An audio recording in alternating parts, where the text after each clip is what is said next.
দেশের ২৩তম রাষ্ট্রপতি হতে যাওয়া মির্জা ফখরুল ইসলাম আলমগীর রাজনৈতিক অধিকার রক্ষায় যেমন জীবনভর সরব ছিলেন, তেমনি গণমাধ্যমের স্বাধীনতা রক্ষায়ও সবসময় ছিলেন সোচ্চার।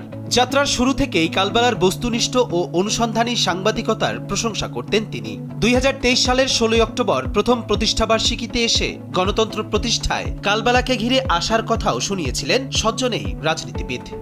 এক বছরের কালবেলা একটা নিজের জায়গা ইতিমধ্যেই পাঠকদের মধ্যে করে নিতে পেরেছে এবং অসংখ্য গণমাধ্যমের মাধ্যমে সে একটু সাড়া জাগিয়েছে। আমি খুব আশাবাদী যে কালবেলা যেভাবে এগিয়ে চলেছে একটা নিরপেক্ষ বস্তুনিষ্ঠ সাংবাদিকতার মধ্য দিয়ে কালবেলা, আমার বিশ্বাস যে কালবেলা দাঁড়িয়ে যাবে। মির্জা ফখরুল সবসময় মুক্ত সাংবাদিকতা, মুক্ত চিন্তার বিকাশ এবং মত প্রকাশের স্বাধীনতার পক্ষে অগ্রণী ভূমিকা পালন করে এসেছেন। তৎকালীন সময়ে গণমাধ্যমের কণ্ঠরোধ করার সব ধরনের অপচেষ্টার বিরুদ্ধে তিনি রাজপথে জোরালোভাবে সোচ্চার ছিলেন। সাংবাদিকদের অধিকার রক্ষা, তাদের ওপর হওয়া নির্যাতন ও হয়রানির বিরুদ্ধে আপোষহীন অবস্থান রাজনৈতিক মহলে গণমাধ্যমের একজন অকৃত্রিম বন্ধু হিসেবে তার ভাবমূর্তি গড়ে তুলেছে। সেদিনের বক্তব্যে তিনি আরও উল্লেখ করেছিলেন, কালবেলার অত্যন্ত সাহসী প্রতিবেদন জনগণের মধ্যে সাড়া জাগিয়েছে। বিশেষ করে পত্রিকাটির বস্তুনিষ্ঠ ও অনুসন্ধানী সাংবাদিকতার প্রশংসা করেছিলেন তিনি। পাশাপাশি জানান, তিনি কালবেলার একজন নিয়মিত পাঠকও।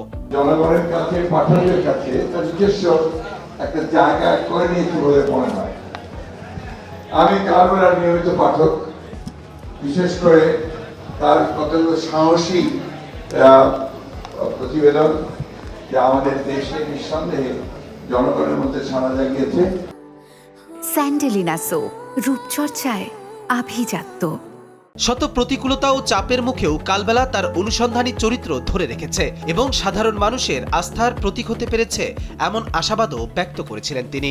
বিশেষ করে এই মুহূর্তে যখন দেশে গণতন্ত্র প্রতিষ্ঠার একটা সংগ্রাম চলছে, সেই সময়ে কালবেলার এই বস্তুনিষ্ঠ সাংবাদিকতা, সত্যতাকে কষ্ট করে বলা, নিরপেক্ষভাবে বলা, এটা আমার বিশ্বাস যে কালবেলাকে অনেক দূর সামনে নিয়ে যাবে।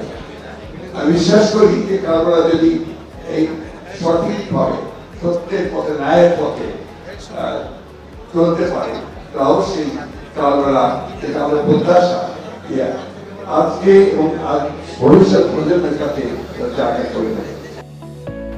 কবির চৌধুরী, কালবেলা।